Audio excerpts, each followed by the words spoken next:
Oh, Sarah, dear, still stuck in the ivory tower?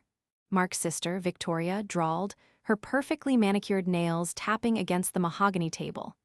It was Sunday dinner at the Sterling estate, and the air, as always, was thick with condescension.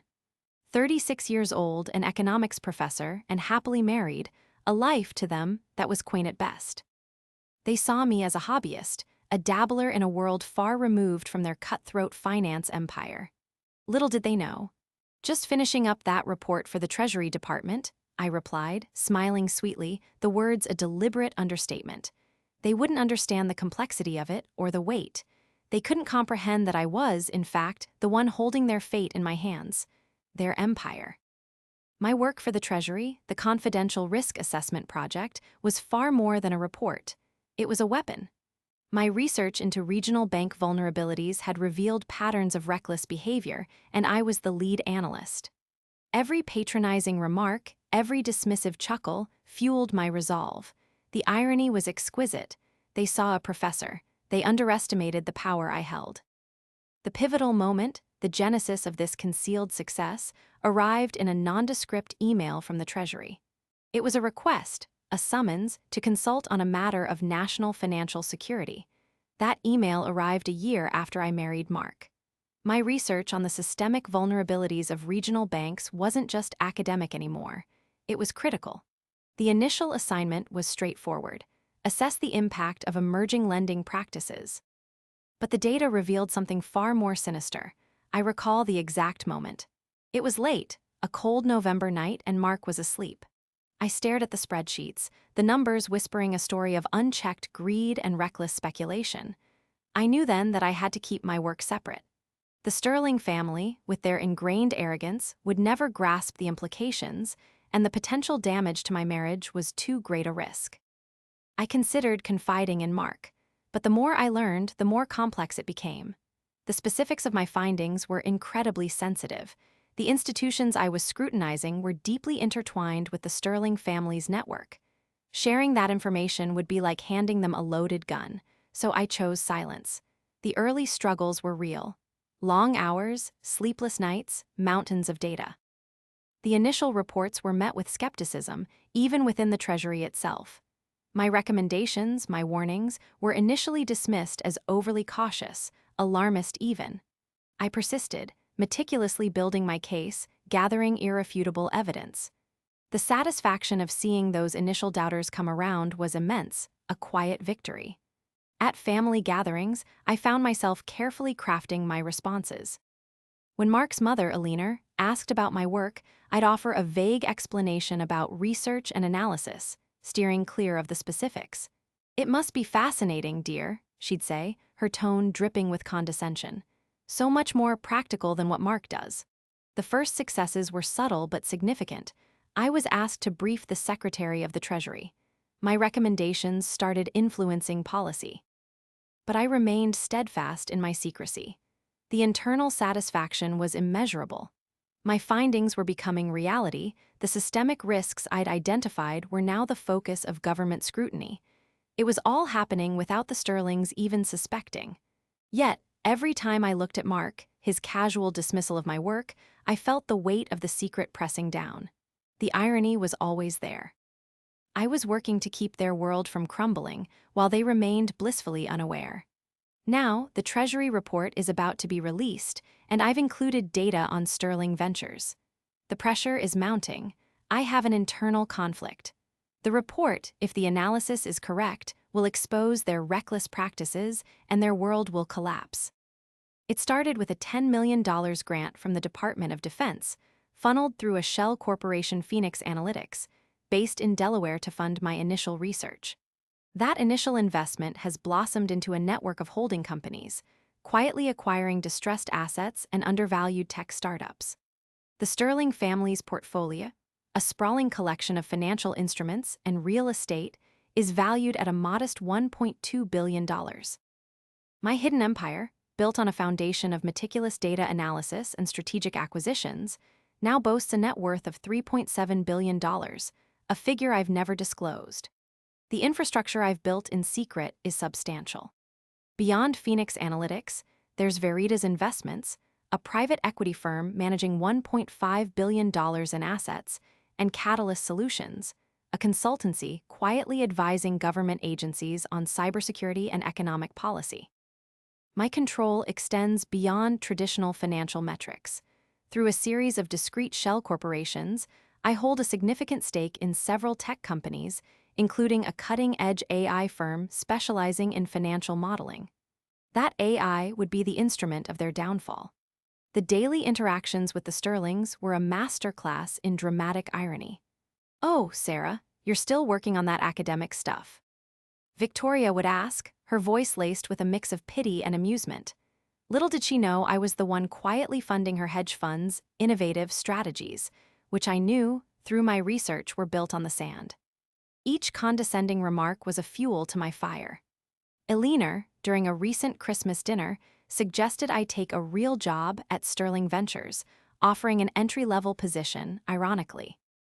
Her son, Philip, casually dismissed my concerns about market volatility, confidently predicting a sustained period of growth for his family's holdings.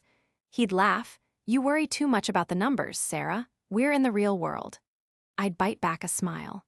Strategic decisions were key to maintaining anonymity. I cultivated a deliberately low profile, avoiding media attention and public speaking engagements. My public persona was the unassuming economics professor, while my private life was a meticulously orchestrated web of financial control. My team, a group of seasoned analysts and former regulators, operated with absolute discretion.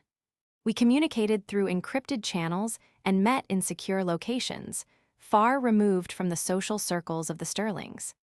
My frustration grew with each passing day as I watched them operate with such arrogance and obliviousness. I remember one particularly frustrating conversation with Mark, where he casually mentioned his family's discussions about acquiring a new regional bank, completely unaware that I was already deeply involved in assessing its financial stability or lack thereof. The irony was almost unbearable. The tension is now at its peak. The report is finalized. The printing presses are ready. I've double-checked every figure, every calculation. The release date is set. The inevitable meeting with the Treasury regulators is scheduled.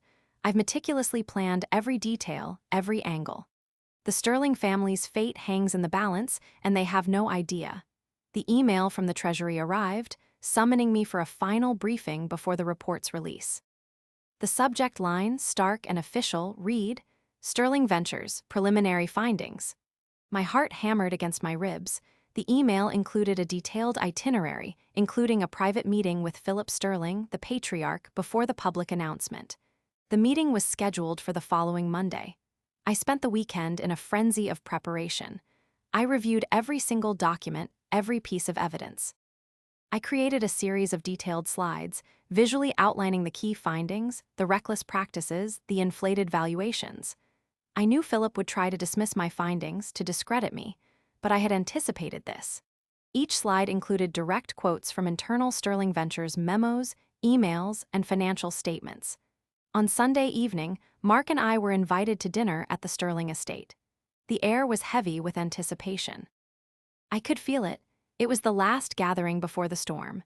Dinner was as expected. Eleanor's gaze was sharp, and Victoria's smile was condescending. Philip, his face flushed from too much wine, regaled the table with stories of his company's triumphs, their growing wealth. He never once mentioned the upcoming Treasury report. As he spoke, he gestured with a silver butter knife, a symbol of his perceived power and privilege.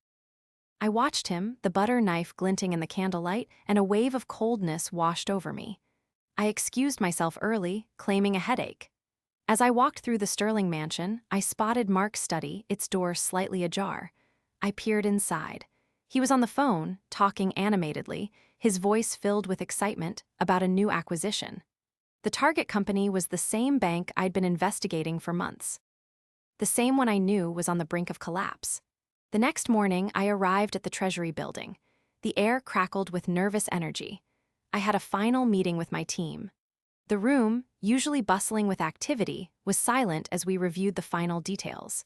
I delivered a final, and most critical, instruction that no one, under any circumstances, mention my involvement to the Sterlings before the public unveiling. Then came the private meeting with Philip. I walked into his office, a cavernous space filled with dark wood and leather furniture, and sat across from him. He greeted me with a dismissive nod, a look of mild curiosity. The air was thick with unspoken tension. The silver butter knife sat on his desk, gleaming under the bright overhead lights. I sat down, and at that moment I knew that, as the meeting began, the beginning of the end had arrived. The Treasury Oversight meeting was a sterile, sunlit room. Rows of polished mahogany tables, the faces of regulators, the air humming with the low thrum of anticipation.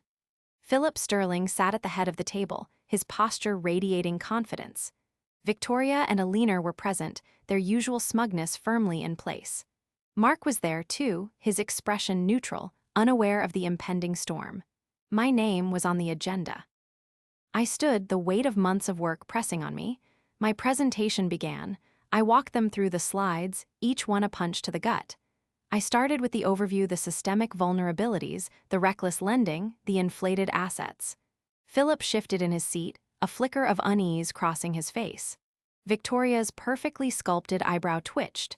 Alina's lips tightened. The room grew silent as I delved into the specifics, the damning details. Then came the Sterling Ventures section. I clicked to the first slide, the company logo, followed by a graphic demonstrating the rapid erosion of their financial stability. I showed their exposure to the volatile market. I exposed their reckless practices, the inflated valuations. Their arrogance became a liability. I laid bare their dependence on risky financial instruments, detailing how they had leveraged themselves to the brink. Philip's face was a mask of disbelief, his jaw dropping. His confident facade began to crumble. His eyes darted around the room, desperately searching for a lifeline. Victoria's smugness evaporated, replaced by a look of stunned horror. I read directly from internal memos, revealing the lies they used to inflate their profits. The room erupted in a low murmur, a collective gasp of realization. "Impossible," Philip finally croaked, his voice barely a whisper. "There must be some mistake." I didn't flinch. "The data speaks for itself, Mr. Sterling." I clicked to the next slide, revealing the evidence. The numbers didn't lie. Mark's head snapped up. His eyes met mine, a question, a betrayal. The color drained from his face. He stared at me, his mouth open, unable to form a word. Alina gasped, her hand flying to her chest. Victoria's face was a study in disbelief and rising panic. The room exploded. Questions, accusations, demands for clarification. The regulators began firing questions at Philip, their tones hardening. His world, their world, was crashing down around them. The air crackled with tension. My role reversed. The professor they had dismissed was the one holding the gavel. I had exposed them, and I held the power to dictate their fate. The scales of power had shifted, decisively and irrevocably. My triumph was not celebratory, but a grim satisfaction. My professional duty, my personal life, had collided. The aftermath was about to begin. The phone calls started almost immediately. Philip, desperate, begged for a private meeting, pleading for a chance to explain. Victoria, in a voice I barely recognized as the same one that once dripped with disdain, called, her carefully constructed facade crumbling. "Sarah," she stammered, can we talk? About everything?" Alina, in a rare moment of vulnerability, called, her voice trembling as she apologized for her years of condescension. I never realized," she said, her words laced with genuine regret. "I was wrong, so very wrong." Mark, however, remained silent. Days turned into weeks, and his silence was the most deafening sound of all. He moved out, the unspoken chasm between us widening with each passing day. The life we'd built, the future we'd planned, felt as if it had been wiped clean. The Sterling dinners were replaced by strained phone calls with Alina. The monthly family gatherings were canceled, replaced by awkward encounters in public places, where the Sterlings now treated me with an almost painful deference. The financial repercussions were swift and brutal. Sterling Ventures was placed under government oversight. The company's stock plummeted. Philip was forced to resign, his reputation in tatters. Victoria, the once confident investment director, quietly scrubbed her social media presence of any association with the family business, her career now a shambles.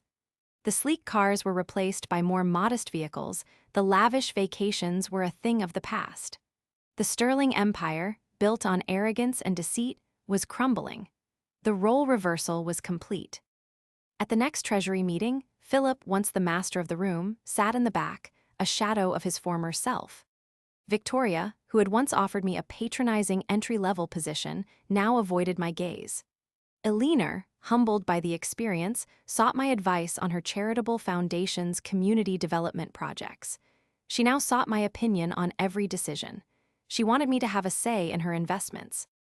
I navigated this new dynamic with a mix of detachment and a quiet satisfaction. Justice had been served. The reckless practices were exposed, and those responsible were being held accountable. But the victory felt hollow. My personal relationships were irrevocably damaged, and the cost of exposing the truth had been immense. I found myself grappling with a deep-seated sense of loss, of regret. One day, Eleanor, now a changed woman, invited me to lunch. Over a quiet meal, she confessed, "I never understood. I never appreciated what you did." She paused, her eyes welling with tears. I was blinded by the illusion of wealth and power. She then surprised me by asking for help with a new philanthropic venture aimed at supporting small businesses in underserved communities. It was a genuine apology, a testament to the profound shift in the family's perspective. My professional life flourished. I was now a sought-after expert, advising governments and corporations on risk management and financial policy. I founded an institute for financial transparency, dedicated to promoting ethical practices and preventing future crises. My work was recognized, and my expertise was respected. But the echoes of the past, of the broken relationships, lingered. One evening, months after the report's release, I received a call from Mark. We met at a neutral cafe. The air between us was thick with unspoken words, with the ghosts of our shared past. He was subdued, his usual confidence replaced by a quiet introspection. "I was wrong, Sarah," he said, his voice barely above a whisper. "About everything." He didn't ask for forgiveness. He knew it was too soon, but he acknowledged the pain, the betrayal. The meeting ended without resolution, leaving the future uncertain. The long-term consequences of my actions are still unfolding. While I had saved the financial system, I had lost some of my own. My legacy would be one of both professional triumph and personal sacrifice. My marriage, my family ties, were fractured. The satisfaction of using my expertise for the greater good was tempered by the heavy emotional cost. The path forward would be long and difficult. The world had changed, and so had I. Life was a kaleidoscope of new perspectives and altered realities. The sterling dinners were gone, replaced by strained phone calls and awkward encounters. Eleanor, humbled, became an unexpected ally, often seeking my advice on her charitable endeavors, her respect now genuine, not just a performance. She'd call, her voice a mix of tentative gratitude and genuine curiosity, asking for my thoughts on investment strategies, on community outreach programs. Her newfound humility was disarming, a stark contrast to the condescension of the past. Victoria, once dismissive, was now a ghost. She'd see me from afar at social events, her eyes darting away, a flicker of shame crossing her face. I was no longer Sarah, the quirky professor. I was the woman who exposed their vulnerabilities, the harbinger of their family's financial ruin. Her attempts to quietly delete her connections to sterling ventures, her scrambling to rebuild her reputation, were a constant reminder of the power shift. The power I wielded over her was no longer direct. The academic world, once a safe harbor, now buzzed with a different kind of attention. My department chair, previously indifferent, now sought me out for collaboration opportunities. Invitations to conferences and speaking engagements flooded my inbox. The respect, however, felt different. It wasn't the genuine appreciation of a colleague. It was the awe of someone who'd seen the wizard behind the curtain. There was an element of calculation in their newfound admiration, a desire to be associated with my perceived influence. It was a potent reminder of the complex dance of power dynamics. The most challenging aspect, however, was the continued absence of Mark. The unspoken words, the unanswered questions, hung heavy in the air. Our shared life, our dreams, felt like a fragile vase shattered into a million pieces. The comfortable familiarity was gone, replaced by a chasm of unspoken resentment and raw, unadulterated pain. We'd meet occasionally in neutral spaces, our conversations stilted and careful. The silence between us was deafening, a constant reminder of the broken trust. One evening, months after the initial fallout, I found myself at a community event. Eleanor approached, her arm resting gently on mine. "He misses you, you know," she said softly, referring to Mark. "He's changed." Her words, though well-intentioned, offered little comfort. Yet, amidst the wreckage, glimmers of hope emerged. My institute, now thriving, was making a tangible difference. I was able to use my position to advocate for greater transparency and accountability in the financial sector. I mentored young women in economics, inspiring them to pursue their passions and to never underestimate their own abilities. The satisfaction of contributing to a greater good, of using my knowledge to make a difference, was a powerful antidote to the pain. I was invited to a Treasury gala. As I navigated the room, there was a sense of validation. I was no longer the overlooked professor. The Secretary of the Treasury himself sought me out to discuss future strategies. I, the one who had been underestimated, was now a trusted advisor. The realization was both invigorating and humbling. The path forward, though, was not yet clear. The pain of the broken relationships lingered, a constant reminder of the price of truth. The road to healing would be long and arduous, filled with difficult choices and difficult conversations. I had saved the financial system, but the cost was a personal one. The final resolution was still pending, and I knew the final part of my story was far from over. The weight of their past and my present was something I would have to carry alone. The Sterling Mansion, once a symbol of their dominion, now stands as a monument to their folly. The silver butter knife, once a symbol of Philip's control, sits tarnished on a forgotten desk. The air, once thick with condescension, is now filled with the silence of shattered assumptions. I stand here on the precipice of a new dawn, a solitary figure bathed in the golden light of vindication. Yet this light casts long shadows, revealing the cost of my victory: a fractured family, a lost love. The hidden empire, once a source of secret pride, now feels like a heavy shroud. What I gained in professional recognition, I lost in the tender touch of human connection. Success, I've learned, is a multifaceted equation. It is the sum of integrity, knowledge, and the courage to defy the expectations of others. It is the echo of my findings and the silence that remains. It is the knowledge that, even when underestimated, the truth, like the tide, will eventually rise. Now, reader, think of your own hidden triumphs. What secrets do you hold? What battles have you won unseen? Are you ready to let your truth be known, even at the cost of everything you hold dear?